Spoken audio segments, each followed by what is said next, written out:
Pada video ini akan dijelaskan bagaimana kemudian transformasi Laplace digunakan untuk menyelesaikan persamaan diferensial biasa. Langkah-langkahnya antara lain, yang pertama, kita perlu melakukan transformasi Laplace terhadap suatu persamaan dasar yang syarat batas untuk solusinya diketahui. Yang kedua, kita lakukan manipulasi aljabar terhadap persamaan hasil transformasi untuk mendapatkan suatu fungsi hasil. Yang ketiga, melakukan transformasi balik Laplace terhadap fungsi hasil atau solusi bagi persamaan tersebut. Oke. Di pertemuan sebelumnya, kalian sudah mengetahui bagaimana definisi transformasi Laplace. Jadi misalnya kapital Fs itu adalah transformasi Laplace dari Ft, di mana cara mencari Fs ini adalah dengan menghitung integral 0 sampai tak hingga e pangkat min st Ft dt. Oke, sebelum kita contohkan bagaimana menyelesaikan persamaan diferensial menggunakan transformasi Laplace, yang pertama kita akan bahas tentang turunan. Yang pertama kita coba bahas untuk turunan pertama. Jadi turunan pertama dari transformasi Laplace Ft, atau berarti di sini Laplace F aksen T. Jadi tadi kita punya bahwa untuk definisinya adalah integral 0 sampai tak hingga e pangkat min st. Kalau transformasi Laplace dari Ft itu adalah e pangkat min st Ft dt. Maka kita gantikan Ft di turunan pertamanya menjadi F aksen T. Jadi integral 0 sampai tak hingga E pangkat min St F aksen T dt. Penyelesaiannya ini kita bisa gunakan integral parsial. Ini misalnya U, ini adalah dV. Jadi dari sini kita tahu bagaimana du dan bagaimana V. Sehingga kalau kita masukkan di sini, kita akan dapatkan hasil seperti ini. Ya, ini hasil integral parsialnya. Dan kalau kita masukkan batasnya, maka di sini kita dapatkan ini. Dan yang bagian kedua adalah ini. Atau berarti kalau kita tuliskan secara lengkap bahwa untuk turunan pertamanya itu adalah yang saya kotak pink ini. Nah, berikutnya kita coba cari bagaimana turunan kedua. Jadi sama seperti tadi kita gunakan definisi dengan mengganti Ft menjadi F double aksen T. Ya. Nah, kemudian dengan menggunakan cara yang sama, dengan menggunakan integral parsial, nanti kalian bisa dapatkan turunan keduanya seperti yang ada di kotak ini. Silakan dibuktikan. Dan untuk yang turunan ketiga juga sama, turunan ketiganya adalah nantinya kalian bisa dapatkan yang ada di kotak ini. Nah, secara umum nanti kita bisa dapat ini adalah bagaimana mencari turunan dari suatu transformasi Laplace.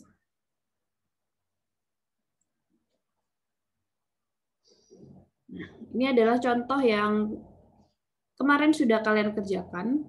Jadi tugas yang sudah kalian kerjakan, yang tugas 1 minggu lalu, Y double aksen plus Y aksen min 6Y sama dengan 4E min X. Jika Y0 sama dengan 0 dan Y aksen 0 sama dengan sepertiga. Ya. Jadi kalau kalian ingat, di sini langkah penyelesaiannya adalah bahwa untuk melakukan transformasi Laplace terhadap suatu persamaan dasar, itu dibutuhkan syarat batas. Ya. Oleh karena itu, kita perlu mengetahui bagaimana syarat batas yang ditetapkan. Nah, untuk tugas 1 kemarin, ini adalah jawabannya. Apakah jawaban kalian cocok? Silahkan dicek di sini bahwa untuk solusi yang didapatkan adalah persamaan berikut. Yang tugas 1 kemarin kalian menggunakan cara untuk mendapatkan solusi dari persamaan diferensial. Nah, di sini kita juga bisa selesaikan persamaan diferensial ini dengan menggunakan transformasi Laplace. Oke, nah kita kembali di sini. Jadi kalau kita cari transformasi Laplace-nya, kemudian kita transformasi Laplace kan satu persatu komponen yang ada di sini. Jadi Laplace Y double aksen plus Laplace Y aksen min 6 Laplace Y. Ini Laplace ya.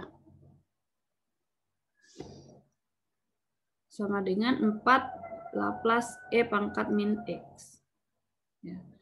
Nah, oleh karena itu di sini kita perlu tahu bagaimana turunan kedua, turunan ke-1 dari suatu transformasi Laplace.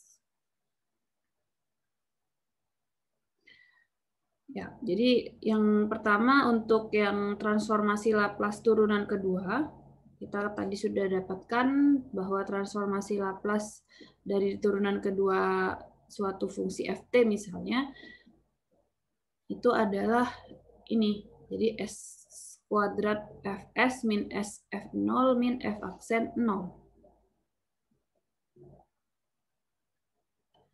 Ya, jadi karena di sini dia double aksen, maka saya bisa tuliskan bahwa untuk turunan keduanya adalah S kuadrat Y. Jadi misalnya untuk transformasi Laplace-nya adalah kapital Y, sama seperti tadi untuk fungsi F kecil, transformasi Laplace-nya adalah kapital F. Jadi Y ini adalah transformasi Laplace-nya.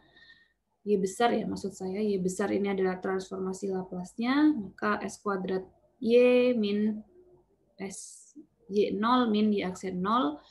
Di sini juga kita tahu turunan pertamanya adalah SY min Y0 dikurangi 6 Y besar, karena transformasi Laplace sama seperti tadi bahwa jika misalnya saya punya F ya, F itu dia adalah transformasi Laplace dari F kecil. Jadi kalau di sini S, ini adalah T. Jadi sama seperti ini bahwa kalau Y kecil, transformasi Laplace-nya adalah Y besar. Sama dengan 4. Nah, ini kalian sudah hitung kemarin. Bahwa transformasi Laplace dari fungsi eksponensial, ini sudah kalian pelajari di pertemuan sebelumnya. Oke. Maka dengan memasukkan syarat batasnya bahwa untuk Y0 sama dengan 0 dan Y aksen 0 sama dengan sepertiga, kita tinggal masukkan syarat batasnya di sini. Ya. Jadi yang Y0, 0 dan Y aksen 0 adalah sepertiga. Ini juga Y0 sama dengan 0. Oke, maka kemudian jika kita mau mencari nilai Y atau transformasi Laplace-nya, maka oke. Di sini nanti silakan kalian cek perhitungannya. Maka kita bisa dapatkan transformasi Laplace-nya adalah S plus 13 per 3S plus 1 kali S plus 2, S plus 3 kali S min 2. Ya, jadi misal ini adalah persamaan 1. Nah, tadi langkah penyelesaian yang kedua adalah kita lakukan manipulasi aljabar terhadap persamaan hasil transformasi untuk mendapatkan suatu fungsi hasil. Nah, kemudian sekarang kita misalkan. Selanjutnya di sini kita misalkan bahwa misalnya transformasi Laplace-nya itu adalah A. Jadi kalau kita lihat di sini penyebutnya ada 3 bagian ya. ada 3S plus 1, ada S plus 3, ada S min 2. Jadi misalnya di sini ada A per 3S plus 1 plus B per S plus 3 plus C per S min 2. Nah, jadi nanti di sini kan juga akan kita kalikan ya, agar mendapatkan penyebut yang sama dengan persamaan 1. Tapi yang kemudian tugas kita selanjutnya adalah mencari nilai dari koefisien A, B, dan C. Ya, jadi dari manipulasi untuk membentuk permisalan ini, kemudian kalau kita kalikan, jadi kalau kita kalikan antara faktor suku pertama, suku kedua, dan suku ketiga, maka dengan perkalian pecahan biasa, kemudian kita kalikan masing-masing pembilang dengan faktor pengali yang tidak ada di penyebutnya gitu kan ya. Jadi kita bisa lihat hasilnya kemudian ini, silakan nanti dicek. Kemudian kalau kita uraikan secara lebih detail ini. Nah, kemudian kita kumpulkan yang memiliki pangkat S yang sama. Jadi misalnya kita kumpulkan koefisien yang mengandung pangkat S kuadrat, kemudian koefisien yang mengandung pangkat S, dan koefisien yang tidak memiliki nilai S.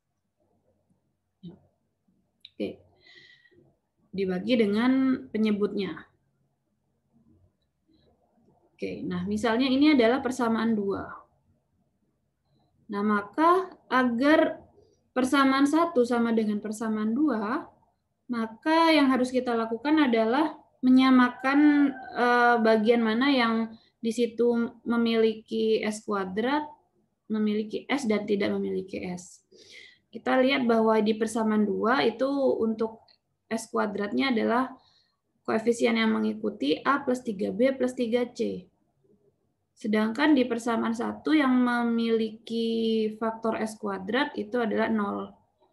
Sehingga kita bisa buat persamaan bahwa A plus 3B plus 3C atau yang koefisien yang memiliki nilai S kuadrat atau koefisien yang memiliki atau diikuti oleh nilai S kuadrat itu adalah sama dengan 0 jika dibandingkan dengan persamaan 1. Dan persamaan yang kedua adalah kita cari untuk yang memiliki nilai S, koefisien yang memiliki nilai S. Di persamaan kedua itu adalah A-3B plus 12C, yang di persamaan 1 adalah 1 ya. Maka di persamaan 2 kita bisa dapatkan bahwa A-3B plus 12C itu sama dengan 1. Ini mewakili yang S. Jadi ini tadi S kuadrat. Ya, ini adalah S kuadrat. Ya, ini S pangkat 1. Dan yang terakhir yang tidak memiliki nilai S atau berarti S pangkat 0 gitu kan ya, S pangkat 0 adalah 1.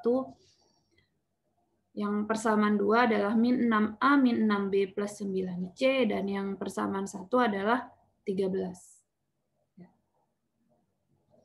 Ya, jadi dari manipulasi aljabar ini kita bisa dapatkan 3 persamaan. Dan dari 3 persamaan ini kemudian kita bisa ya gunakan perhitungan eliminasi biasa ya untuk mendapatkan bagaimana nilai dari A, B, dan C. Ini seperti eliminasi biasa, kalian bisa manfaatkan 2 persamaan dan kemudian kalian gunakan 2 persamaan yang lain dengan eliminasi. Ya, ini adalah prosesnya, nanti kalian silakan diikuti ya step-stepnya. Saya yakin kalian sudah tahu bagaimana mencari solusi dari nilai A, B, C dengan menggunakan persamaan eliminasi. Jadi dari sini yang didapatkan adalah bahwa A adalah sama dengan min 2, B-nya adalah sepertiga, dan C-nya juga sepertiga. Nah, maka kalau dari persamaan 1 tadi bahwa kita punya transformasi Laplace atau Y besarnya adalah sama dengan A per 3S plus 1 plus B per S plus 3 plus C per S min 2. Kalau kita tadi sudah dapatkan nilai A, B, dan C, maka kita bisa tuliskan di sini dan jadi di sini kita sudah dapatkan nilai A, B, dan C-nya. Oke. Nah, tadi langkah penyelesaian yang ketiga adalah kita lakukan transformasi balik. Lakukan transformasi balik Laplace terhadap fungsi hasil atau solusi bagi persamaan dasar tersebut. Nah, maka dari hasil terakhir yang kita dapat, kita coba lakukan transformasi balik Laplace. Ya. Oke, jadi dari yang terakhir ini, bahwa transformasi Laplace-nya adalah Y, itu adalah ini, maka kita lakukan transformasi balik Laplace. Jadi kalau kita transformasi balikan, berarti nanti kita dapatkan solusi Y kecil ya. Jadi transformasi balik Laplace-nya Y kecil itu sama dengan Laplacian inverse dari kapital Y. Ya. Nah, kapital Y-nya tadi kita sudah punya, maka kita transformasi balikkan masing-masing suku 1, suku 2, dan suku 3. Ya. Jadi min 2/3, Laplace inverse 1/s plus 1, dan yang kedua, 1/3 Laplace inverse 1/s plus 3, dan kemudian yang terakhir adalah 1/3 Laplace inverse dari 1/s min 2. Ya. Jadi kalian kemarin sudah tahu bahwa kalau transformasi Laplace-nya adalah 1/s plus 1, yang ditransformasi balikkan, kemudian hasilnya adalah ya, E pangkat min X. Nah, ini yang sudah kita pelajari di pertemuan sebelumnya. Jadi kalau E pangkat min X itu kan kalau transformasi Laplace-nya adalah 1/s plus 1. Jadi kalau ditransformasi balikan, maka kembali ke nilai awalnya, yaitu E pangkat min X. Demikian juga kalau Laplace inverse 1/s plus 3, maka kita dapatkan di situ adalah E pangkat min 3X. Dan yang terakhir, kalau Laplace inverse 1/s min 2 adalah E pangkat 2X. Ya, sehingga akhirnya kita bisa dapatkan solusi dari persamaan diferensial yang tadi. Jadi kalau kita lihat bahwa kita bisa dapatkan hasil yang sama dengan cara yang sebelumnya. Ya.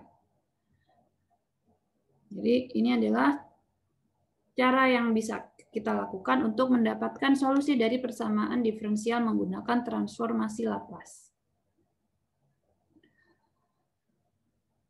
Oke, nah kemudian untuk berikutnya silakan dicoba bagaimana solusi dari persamaan diferensial berikut dengan transformasi Laplace.